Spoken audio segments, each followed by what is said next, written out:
এইটা হচ্ছে সমাজের সেই অংশের চিত্র যে অংশ পত্রপত্রিকা দেখে, কিছুটা সেখানে ইয়ে সচেতন করে, এবং যে পর্যন্ত সাংবাদিকরা পৌঁছাতে পারে বা আইন শৃঙ্খলা রক্ষাকারী বাহিনীরা পৌঁছাতে পারে, সেখান থেকে যে তথ্যটা সেইটারই একটা খণ্ডিত অংশ এটা। এই যে সারা দেশে বিস্তৃত যে নারীর অবস্থান দেখেন, নারী আমাদের কিন্তু অর্থনীতির নিয়ন্ত্রক শক্তি হিসাবে এখন নিজেকে আনতে পারেনি, চেষ্টা করছে।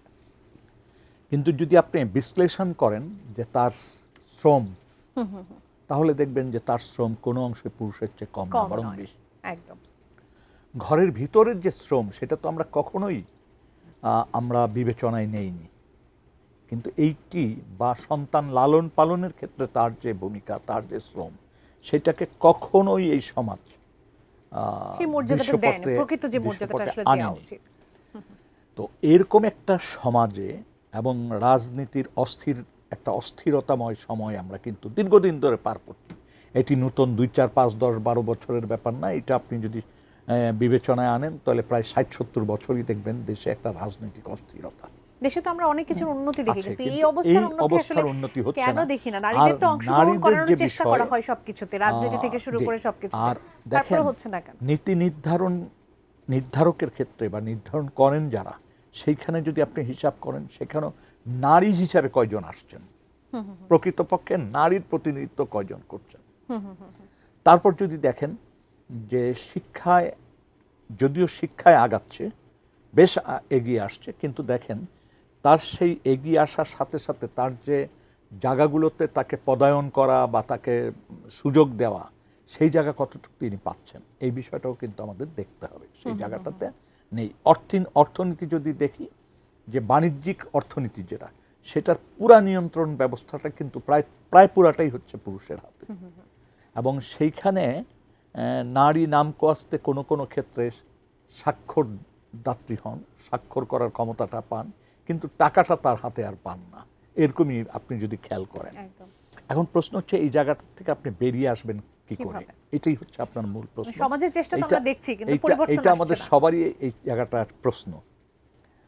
আমি ব্যক্তিগতভাবে মনে করি যে এই জায়গা থেকে বেরিয়ে আসতে হলে শিক্ষার অবারিত সুযোগ নারীকে দিতে হবে। সব মশার বিরুদ্ধে সুরক্ষা দিতে এলো বসুন্ধরা এক্সট্রিম অ্যারোসল, মশার বিরুদ্ধে এক্সট্রিম সুরক্ষা। পরিবারের ভিতর নারীকে যে একটু আলাদাভাবে দেখা হচ্ছে, সেই জায়গা থেকেই পরিবর্তনটা আনতে হবে। তারপরে হচ্ছে নীতি নির্ধারণ, একেবারে পরিবার থেকে শুরু করে রাষ্ট্র পর্যন্ত প্রতিটি ক্ষেত্রে তার অবস্থা অনুযায়ী তার অবস্থান তৈরি করে দেওয়া, এই কাজটি কিন্তু সমাজকে এখন করে দিতে হবে।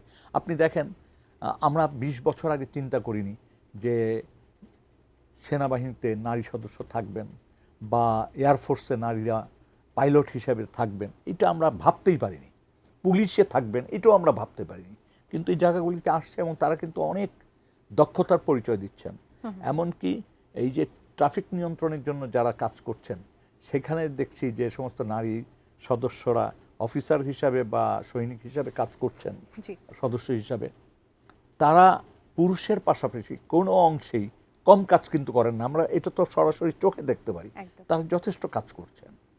শুধুমাত্র একটা জায়গায় আমরা সবচেয়ে বেশি অ্যাড্রেস করতে দ্বিধান্বিত হব বা চ্যালেঞ্জের সম্মুখীন হব, সেইটা হচ্ছে নারীদের অবস্থানকে যেভাবে ধর্মে যেভাবে চিত্রায়িত করা হচ্ছে, সেই জায়গাটায় অ্যাড্রেস করাটাই হচ্ছে এখন সবথেকে গুরুত্বপূর্ণ মনে করি। নতুন বাংলাদেশ যখন আমরা বলছি, তখন নারীদের অধিকার নিয়ে নানান প্রশ্ন উঠছে, বিশেষ করে রাজনীতিতে।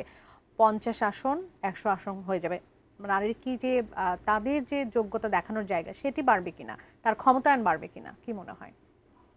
এটি তো নির্ভর করছে ওই যে সমাজে নারীর দৃষ্টিভঙ্গি যতদিন পরিবর্তন না আসবে, তা দিয়ে আসলে আসন সংখ্যা খুব বেশি কিছু হবে না। কারণ আসন সংখ্যা 30 ছিল, তখন বলা হতো, মনে আছে নিশ্চয়ই, যে অলংকারিক সেট, হ্যাঁ, যে 30 সেট গয়না এই পার্লামেন্টে, সেখান থেকে 50 হওয়ার একটা বিষয় আসলো যখন, তখন ভাবা হলো যে আচ্ছা, নারী এমপি যারা হবেন তারা হয়তো অনেক কাজ করতে সুযোগ পাবেন।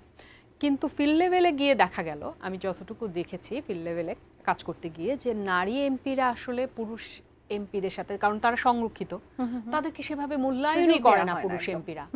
হ্যাঁ, কারণ পুরুষ এমপিরা ভাবেন যে তারা সরাসরি ভোটে নির্বাচিত হয়েছেন, অতএব সকল পাওয়ার তাদের, দে আর দ্য পাওয়ার হাউস। আর নারীরা হচ্ছে অলংকারিক, ঠিক আছে, কিছু ওই যে কাবিখা কি যেন কর্মসূচি ছিল, সেই সব কর্মসূচির জন্য কিছু কম গুরুত্বপূর্ণ বিষয়গুলো তাদেরকে দেওয়া হয়। হতো। সেই নারীটি ধরেন, যে নারীটি খুব অ্যাক্টিভ, পলিটিক্যালি খুব অ্যাক্টিভ এবং চায় না জনগণের সাথে যোগাযোগ করতে। ইন্টারেস্টিং বিষয় হচ্ছে, যেই নারী এমপিটি খুব জনগণের সাথে যোগাযোগ তৈরি করার চেষ্টা করে, পলিটিক্যালি খুব ইনভলভড হওয়ার চেষ্টা করে, তখন ওই আসনের পুরুষ এমপিটি এক ধরনের ইনসিকিউরিটিতে ভুগেন। আচ্ছা, যে তার পদটা না, তার ওই আসনটা না তার হাত থেকে হাতছাড়া হয়ে যায়। সেজন্য সেই নারীকে বিভিন্ন রকমের, আর নারীকে তো কালিমা লেপন খুব সহজ, নারী চরিত্র নিয়ে কথা বললেই শেষ। ফলে এই ধরনের ভালো অস্ত্র আর কি। হ্যাঁ, অস্ত্র তাদের কাছে। ফলে এই ধরনের অস্ত্র আস্তে করে ছেড়ে দেওয়া হতো। এই যে নারীর ক্ষমতায়নের পথের সমস্যাগুলো, এই সমস্যাগুলো তো হুট করে এখন সমাজ থেকে 100 সিট হলেই চলে যাবে না, ঠিক একই রকম ভাবে সেগুলোও থাকবে।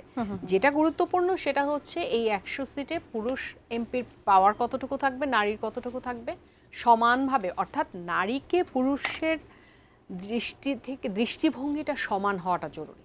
এখানে অনেকে ধর্মীয় চেতনাকে নিয়ে আসেন, অনেকে বলেন নারীর ঘরে থাকতে হবে, অনেকে এটা বলেন সেটা বলেন। ঘরে থাকলেও তো সেই নারীটাকে সম্মান দেওয়া হচ্ছে কিনা সেটা খুব গুরুত্বপূর্ণ। ঘরে থাকা নারীকেও তো আপনি সম্মান না দিতে পারলে সেই নারী অবদমিতই হচ্ছে, অবহেলিতই হচ্ছে। ফলে রাজনীতির ক্ষেত্রে আপনি দেখেন ইদানিংকালের যে রাজনৈতিক দলগুলোর ভেতরেও নারীরা কি ধরনের সেক্সুয়াল হ্যারাসমেন্টের কথা বলছেন, বিভিন্ন ধরনের সহিংসতার কথা বলছেন, সেগুলো কি অ্যাড্রেস করা হচ্ছে কিনা সেভাবে, সেগুলো তো তাদের কাছ থেকে তো আমাদের প্রত্যাশা আমরা দেখতে পাচ্ছি না। তাহলে যদি আপনি ঘরের ভেতরেই আপনি আপনার নারী সদস্যকে যথাযথভাবে আসনটুকু, চেয়ারটুকু বা ক্ষমতাটুকু, বা ভাই যে প্রথমেই বলেছিলেন যে আন্দোলনের আগে নারীকে যেভাবে ব্যবহার করা হয়েছে, আন্দোলনের পরে নারী যেন কোথাও উধাও হয়ে যাচ্ছে, এই জায়গাটুকু এনশিওর না করা হয়, তাহলে পার্লামেন্টে 150 সিটের জায়গায় 500 সিট হলেও তো নারীর ক্ষমতায়ন ঘটবে না। আসলে সংরক্ষিত আসনে নারীদেরকে যে নির্বাচিত করা হয়, সেই নারীরা কারা? দেখবেন কোনো নেতার স্ত্রী অথবা বোন অথবা ভাগ্নি, এইভাবেই তাদেরকে উঠিয়ে নেয়। নিয়ন্ত্রণটা তাদের হাতেই। তার মানে হচ্ছে রাজনীতিতে স্বাভাবিকভাবে বিকশিত হয়ে একজন নারী নেতৃত্ব বেরিয়ে আসার সুযোগটা কিন্তু মাঝপথেই আটকে দেওয়া হয়। আর যদি কেউ আসে তাকে অবদমনের সকল রকম চেষ্টা করা। এবং দলের ভিতরে এমন কোনো চর্চা নাই যে চর্চার কারণে নারী স্বাভাবিকভাবে নেতৃত্ব বিকশিত করে দলের নেতৃত্ব দিবেন, পার্লামেন্টে যুক্ত হবেন, সেই সুযোগটা কিন্তু পুরুষরাই আগেই কাট করে দেন। শুধু পুরুষরা না, শক্তিধর নারীরাও এটা করেন।